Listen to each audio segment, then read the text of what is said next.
Have you ever stepped into a place and felt like the air itself was telling you to leave?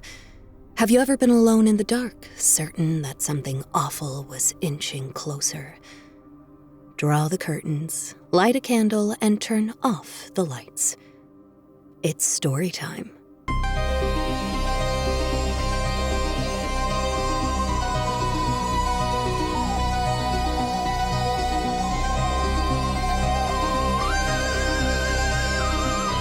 You've entered the 13th cycle.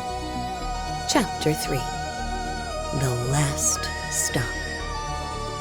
Written by Twyla Hallow. Narrated by Jessica Teigen. Part 2. Inside, the room was dark. Not pitch black like during the blackouts, just dark enough to trip them up.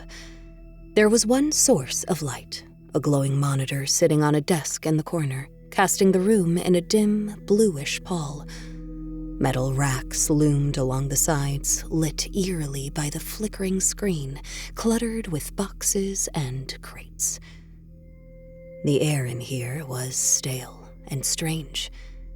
It smelled sour, coppery and warm, like blood. They took a step forward and fell over it. Penelope stumbled, then pulled herself to her feet and found the wall, fingers traveling along the cold concrete block until they hit a light switch. She flicked it. The lights burst on. That's when they saw him. The clerk, or what was left of him. He was lying on the floor, right inside the doors, legs straight out, arms at his sides. That's all that was normal about him. His shirt, formerly white, was now red, damp, soaked in blood. But it was his face that drew the eye. Because it wasn't there. It was gone. Something had torn it off, eaten it away. There was no skin, no nose, no mouth, nothing. Just red, glistening pulp clinging to bone, the way peach flesh clings to the pit. Tissue mangled, eyes scooped clean out. The edges of the wound, if you could even call it that, were half ripped, half sliced with deep gouges around the edges, like something had hacked away at him with a dozen tiny razor blades. Shit. Scarlett swore under her breath. When did it have time to do this? Penelope thought she might have imagined it, but it looked like he was still twitching, like he wasn't all the way dead. She shoved the thought deep down, but Hazel must have caught it too. The blood drained from her face. I'm gonna be sick, Hazel whispered, swaying on her feet. Penelope swallowed hard, feeling a little dizzy herself, and reached out to grab Hazel as she swooned. Just breathe, she coaxed, struggling to follow her own advice as she dragged Hazel to the chair by the desk and let her slump into it. Scarlett stood over the clerk's lifeless body for a second, staring down with a look of pure rage. Then she swallowed it, stepped over him, and took in the room. Her eyes snapped immediately to the door in the back corner. Big, black, solid-looking. It looked like an exit. She took a couple paces and was in front of it, hand on the handle. She jiggled it. It didn't give. She made a frustrated noise, then turned around, face drawn in resigned desperation. She thought for a minute, then made for another, less promising-looking door in the middle of the wall. It opened into a small, cramped room. She took a step in, feeling around the doorframe for a switch, and flicked on the light. What's in there? Penelope called from her place beside Hazel, who sat slumped in the chair, face green, taking deep breaths. Scarlett didn't answer at first. Then her voice came back hard. Storage closet. She waited inside and started to rummage around. Penelope looked down at the corpse on the floor, blood pooling beneath it. She swallowed a lump, then sent her eyes up to the swinging doors, realizing how vulnerable they were back here. Maybe the thing was gone, but maybe not. She cleared her throat and croaked a question. Those don't lock, right? Hazel had recovered a little, now just pale and not totally green. She followed Penelope's gaze to the double doors. Doesn't look like it. Maybe we could push something up against them, like a piece of furniture. Penelope's eyes bounced around the room. Nothing. Nothing that would work anyways. The desk seemed to be attached to the wall. The chair underneath Hazel was too small. She looked over to the closet where she could hear Scarlett digging around. She stepped in front of the open door, skidding a little in the blood before catching herself, and peered inside. Scarlett was hunched over, knees folded at the back of the tiny room. She had a bundle of something in her hands, fussing with a cord tied around it. "Anything in there I could use to barricade the doors?" Penelope asked, voice tight. Scarlett didn't answer right away. She had the string between her teeth, trying to work a knot out. She set the bundle in her lap, sat up, and peered back over her shoulder. "How about that broom?" Penelope saw it, leaning up in the corner of the supply closet. Big black bristles and a wooden handle. She picked it up and headed back to the double doors, this time skirting the puddle of blood. When she reached the clerk's body, she stepped carefully over one of his outstretched legs, thankfully making it to the other side without losing her lunch. She raised the broomstick, angling it just so, and slid it gingerly through the pair of handles with a soft scrape of wood. She grabbed one door handle and gave it a firm tug inwards. It held reasonably well. She turned back around and looked down at the clerk, lying there on the floor, face shredded and mashed like hamburger meat. He had stopped twitching. She grimaced, gulped, and crouched down, one hand braced on her knee, the other hovering over what was left of his face. It was impossible for him to have an expression, but he did have one. Horror. Her stomach clenched. She reached out to touch it, then stopped herself. Twisting around, she saw Hazel still at the desk, head dropped onto folded arms. Scarlett was buried somewhere in the closet, making noises here and there. She turned back to the body. The sight of him made her skin crawl. It wasn't right, him just lying there like that. "We should move him, at least out of the way," she said quietly, but no one seemed to hear. She sucked in a breath and urged herself to get it over with. Circling to the other end of him, Penelope took a foot in each hand and heaved. She waddled back, one step at a time, dragging him slow across the concrete floor until he was out of the way. Then she bent again, took his limp arms and folded them neatly in his lap. It looked wrong, like a doll someone had tried to fix. She undid it, letting them fall to the floor with a dull, squishy thud. Straightening, she shivered. Hazel was watching, her face going green again. Penelope caught the look.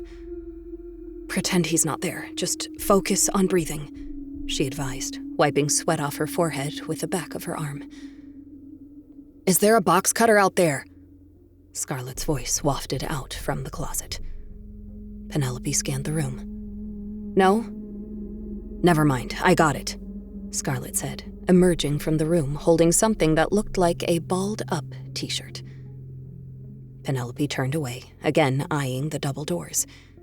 They needed more reinforcement. Her gaze swept the back wall, shelves mostly bolted down, except one. A tall, freestanding thing loaded with boxes.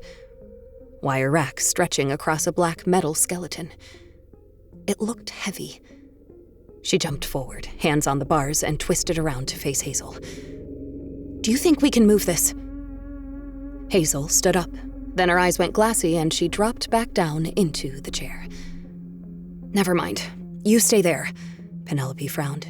She spun back around and called in her loudest whisper, "Scarlett, can you help?" Scarlett glanced up, bundle still in her hands. She tossed it on the desk, crossed the room, and silently grabbed the other side of the shelf. Together, they heaved. The sound of it scraping against the floor was loud. too loud. Penelope dropped to her knees and wedged a sheet of cardboard under the front feet. Then they pushed again. Quieter this time. They slid it inch by inch until it was finally braced against the doors. Penelope stepped back, breathless, sweat trickling down her spine as she studied their barricade. It looked solid enough, but how strong was that thing? "Get more stuff on it," Scarlett commanded in a whisper, already moving. They didn't waste time. Everything they could find went onto the shelves. Boxes, reams of paper, metal canisters, anything with weight. They worked fast and silent, barely speaking, the only sounds their breath and the quiet thud of supplies being stacked higher and higher. It was about 3/4 full when Hazel's voice came from behind, thin and worried. "Guys." They turned. Hazel was at the desk, staring at the flickering monitor. The screen in front of her was divided into 4 squares, with a different picture of the convenience store jittering in each. The image was grainy. The color tint was wrong. But what they were was unmistakable.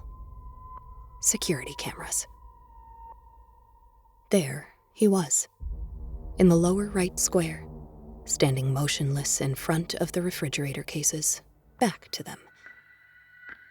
Then, slowly, his head began to turn, swiveling side to side. He was looking for them. He turned, full face to the camera, and they could see it. Blood smeared all over his mouth, chin, face. His waxy skin was no longer pale white, but glistening red. "Oh my God!" Scarlett's breath hitched behind them. She shook herself, then bent over the shopping basket at her feet and started to lift bottles of alcohol out. She set them down on the desk one by one and got to work prying caps off. "What are you doing?" Penelope whispered. Scarlett picked the bundle off the desk and began peeling it apart. It wasn't a t-shirt. It was rags. Cleaning rags. Scarlett grabbed one, twisted it, and threaded it slowly into the open bottle of vodka in front of her. "Molotov cocktail," she whispered, brow knit in concentration. "I'm going to set him on fire." That got Hazel's attention. She snapped her neck, eyes wide. "Don't you dare! Did you forget we're trapped in this building? You'll kill us all!"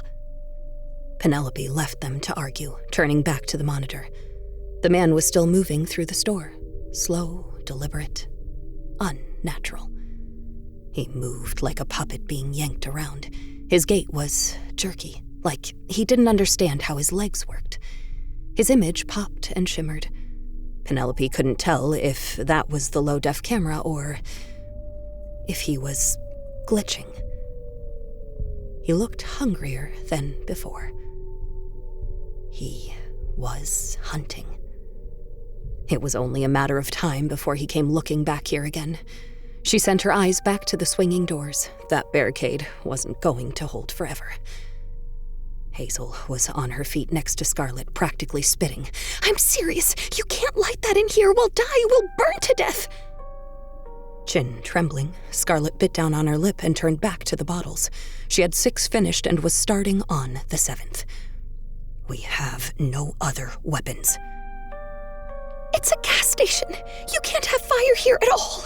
There has to be another way," Hazel implored, eyes as big as saucers, watching Scarlett feed a rag into the final bottle. Scarlett snapped, tears welling up in her eyes. "There isn't. I looked everywhere. Any minute now, he's going to shut the lights off and jump in here. If you think that shelf is doing anything, you're kidding yourself. What's your plan? Beat him with a chair? Or do you want me to stand back and watch him rip your face off?" Hazel almost burst into tears right there. She caught it in time, jaw clenching. She took a few deep breaths, in and out, chewing on the inside of her cheek, then turned and stepped into the closet, muttering, "There's gotta be something." "Be my guest. Search it," Scarlett hissed bitterly at her back. Penelope stayed there, stock still, eyes glued to the monitor. She watched the man crawl around the store, moving jerkily like his limbs didn't belong to him. He looked angrier now, agitated. The half-smile was gone. His empty eyes flashed. He's frustrated, she thought. He moved from one square of the screen to the next, glitching, stumbling, weaving between aisles. Then suddenly, he stopped. His head snapped toward the back, toward them. Her breath hitched. On the screen, his dead black eyes widened. His lips curled again into that thin, awful grin. He began creeping toward the double doors, slow, deliberate, still sniffing. Sniffing like an animal who'd caught the scent. He made his way slowly towards the back, until he was almost on them. Then he was there, right at the threshold, leaning into it, smiling. She could smell him too now. That stench, hot, putrid breath seeping in through the crack in the doors. It was over. He had found them. "Guys, come here," Penelope choked out, barely louder than a whisper, eyes still glued to the screen. Scarlett and Hazel stopped arguing and crept up behind her, silent now, breath caught. Together, they watched the screen, eyes locked on the thing. It lifted one hand, stiff, unnatural, and pressed its palm flat against the double doors. Then, with a slow, calculated motion, it pushed, like it was testing the barrier, like it wanted to see what they had put there. Their eyes jumped to the doors. The broom handle rattled, doors flexing inward just a little until they bumped against the shelf. It didn't move, anchored in place by everything they'd heaped on top of it. On the monitor, he stepped back. He bent his tall spine over and stuck his head right in the crack.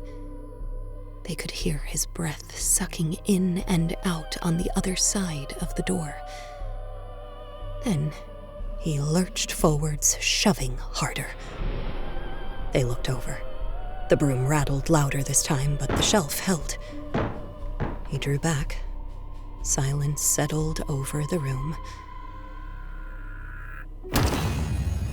Something slammed full force into the door. The shelving unit groaned and teetered as it absorbed the impact, contents rattling violently. "Get behind me, both of you, now," Scarlett said, snatching up a bottle in one hand and pulling the lighter from her pocket with the other. They obeyed swiftly, scrambling into position. Penelope reached out and grabbed Hazel. Hazel reached out and grabbed Penelope. Scarlett stood there, shoulders square, eyes blazing, rock steady as a statue. She breathed in, then brought the lighter closer underneath the sopping rag. The sting of the alcohol burned her nostrils, but she didn't flinch.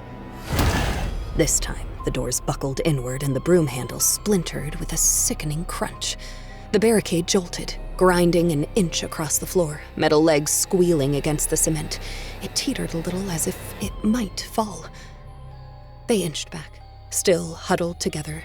Scarlett clicked the lighter, little flame springing to life, and held it out, poised underneath the soaking rag. "Just try it, fucker," she hissed under her breath. Penelope turned her head to the side, craning for a look at the monitor, and flinched. He was right beneath the camera, his face looming close, staring straight into the lens. Eyes solid black, skin streaked red, mouth gaping, rows of jagged black teeth undulating, maw dripping with blood and pitch-dark spit. He hovered there, breath fogging the screen, grinning with 1,000 teeth. Then, with a sickening jerk, his neck twisted all the way around until he was staring back at the door behind him. He paused there, motionless, as if listening. Then, Just as suddenly his head snapped back around to the camera. His lips parted, and from deep within his chest came another wet, rippling growl. He knows we can see him. A deep, concussive thud rattled the floor. The broomstick, now a mass of splinters, gave way with a sharp snap, shearing in two. The doors pressed inward. The heavy metal-legged shelf, weighed down with boxes and supplies, scraped violently across the concrete, shrieking as it was shoved hard into the room. It rocked on its feet, swaying like it might tip, then slammed back down with a bone-jarring clang. They waited, scarcely breathing. It might have been seconds or minutes. Time felt like it was stretching, but nothing happened. Then, the lights went out. A wave of stench poured in behind the darkness, hot and fetid, like something spoiled left to rot in the sun. It rolled over them in a slow, crawling gust, thick with sulfur and decay. They could smell him. In Scarlett's hand, the flame flickered, small, quivering, casting barely any glow, just enough to see shadows. Through the slats in the barricade, around the edges of boxes, something moved, flickering fast in and out of view. A shape slithering between the racks, a glint of teeth, the pale flash of skin. He was inside, and he was coming toward them. "He's in the room!" Hazel shrieked, voice thick with terror. Penelope could hear her own heartbeat thudding in her ears. "Get closer, I dare you," Scarlett croaked hoarsely. Then she opened up her throat and screamed, "You want us? Come, burn for it!" She held her breath, nerves sizzling, ready to touch the flame to the rag. But the movement had stopped. The smell had vanished. The lights clicked back on. The room was the same as before.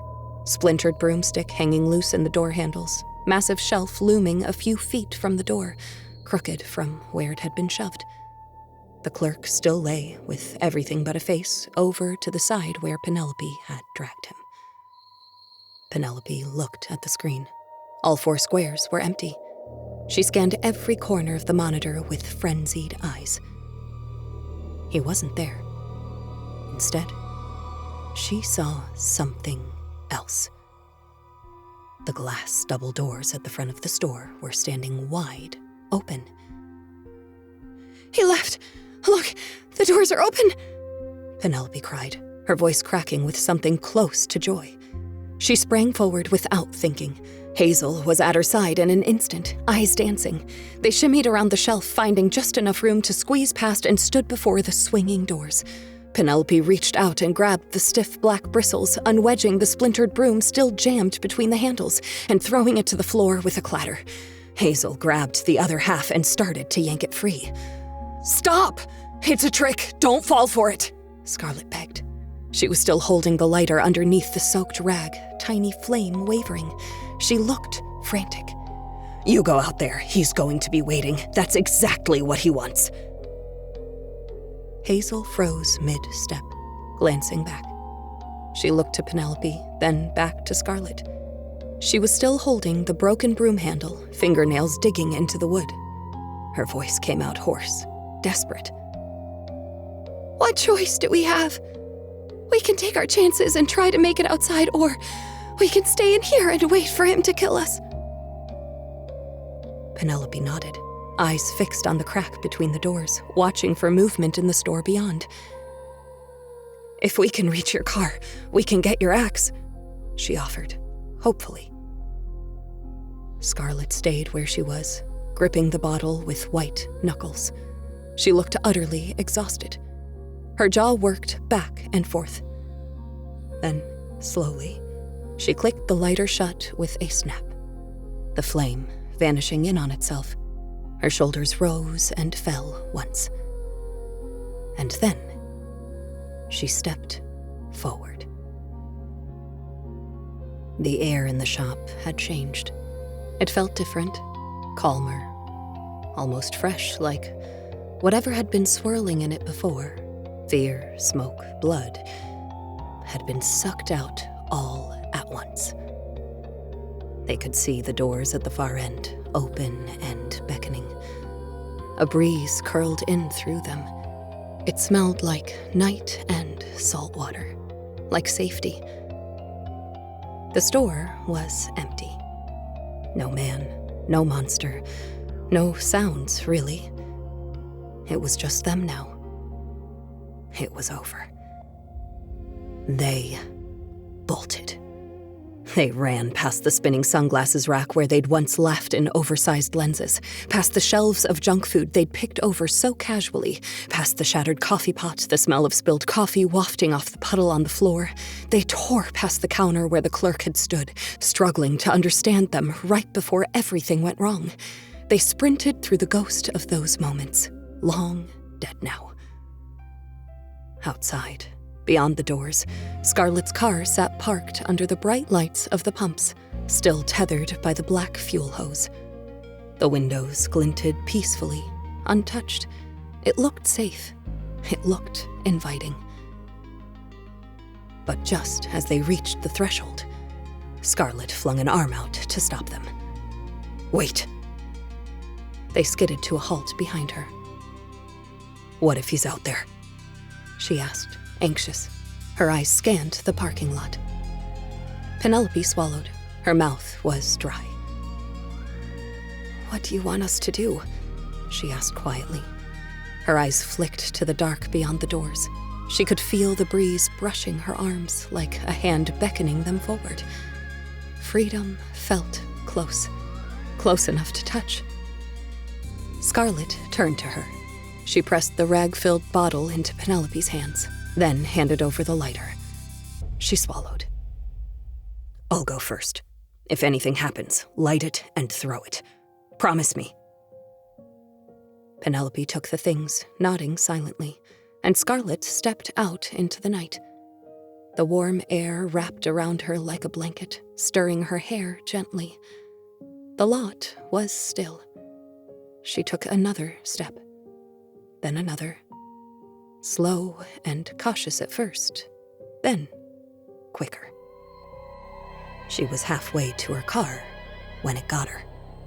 They didn't even see where it came from. It was like the air itself reached out and tore her backward. 1 second she was running, the next she was on the ground, and it was on top of her, a sudden violent blur, all sinew and limbs. It was fast. It dragged her down with impossible speed, straddling her chest, weight crushing her to the pavement. Its knees pressed down on her arms, its clawed hands wrapped around her skull. Then it arched its long back and threw its head to the sky, letting out one horrific, bone-rattling growl. It hovered there a split second, jaws open wide, wide enough to swallow her body whole if it wanted, preparing to dive. Underneath it, Scarlett thrashed, screaming at the top of her lungs. "Penelope, throw it!" she screeched, hysterical. She struggled, flailing, kicking with all her might, her voice cracked with fury and fear. "You've got to throw it now!" Penelope hesitated, just a split second, just long enough. Hazel was on his back, driving the broken broom handle straight into his chest. It hit with a crack, what sounded like bone splintering, followed by a wet pop. The shaft sank in deep. The monster shrieked, its voice splitting into multiple layers like a chorus of things dying at once. Its limbs snapped stiff, spider-like, spasming outward. Bulging veins ran black beneath its pale skin. Scarlett was able to scramble away as the thing flailed and writhed off her. Broomstick rammed clean through. It thrashed violently, twitching and jerking, jaw still impossibly wide. Then it twisted over on all fours like an animal. A howl split the air. The sound was so loud it felt like it might crack their skulls open. But Scarlett was clear. Penelope held out the lighter with trembling hands. She clicked once, twice, until the flame held. She touched it to the rag and the cloth erupted in a violent bloom of fire, the heat licking at her fingertips. She reeled her arm back and hurled it with everything she had. The flaming bottle spun through the air in a high arc, then struck the creature square in the chest. It exploded on contact, glass shattering, fire bursting outward, engulfing it. Flames crawled hungrily across its waxy flesh, devouring the thing like it was made of kindling. It let out another shriek and staggered backward, arms pinwheeling as it twisted in agony.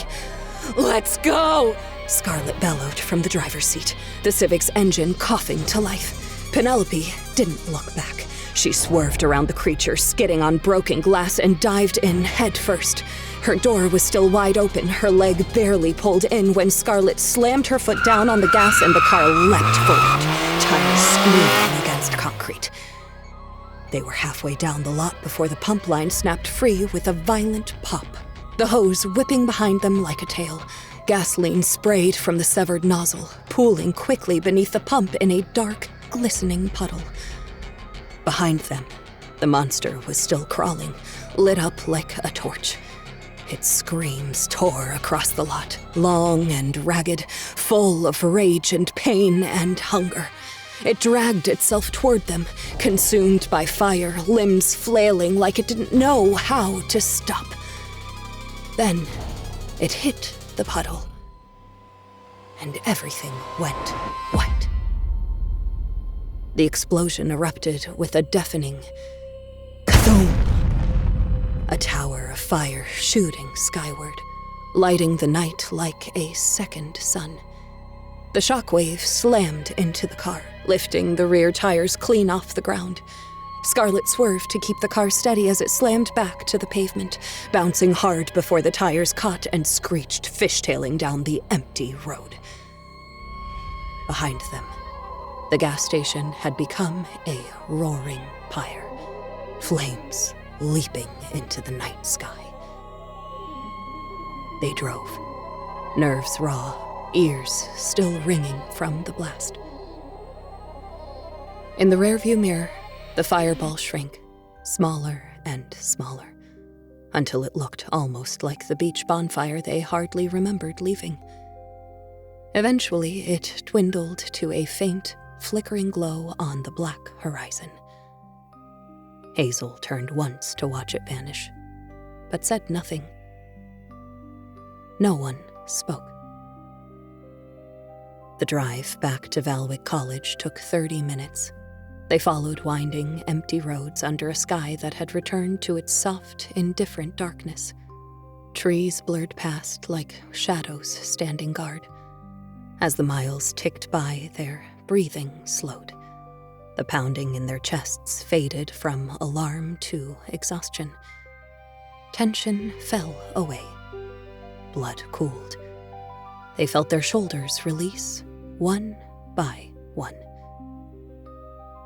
When Scarlett finally turned the Civic into the cracked lot outside their dorm and clicked off the ignition, they didn't move. They sat there, still, engine ticking in the silence. The warm fall air filtered in through the vents. Marin Hall loomed in the foreground, a few windows still lit up, but mostly it was dark. In the distance, a train whistle echoed somewhere, soft and far away. Finally, Scarlett spoke. "Why is this happening?" "I don't know. I really don't," Penelope murmured, without taking her eyes off the windshield. Her voice sounded hollow. Scarlett twisted in her seat to look at them both. Her face was pale, drawn, eyes rimmed with worry. She shook her head. "Once is crazy. Twice. But now, 3 times. This is a thing, isn't it? It's going to keep happening." In the back seat, Hazel lifted her head. "It's not just happening.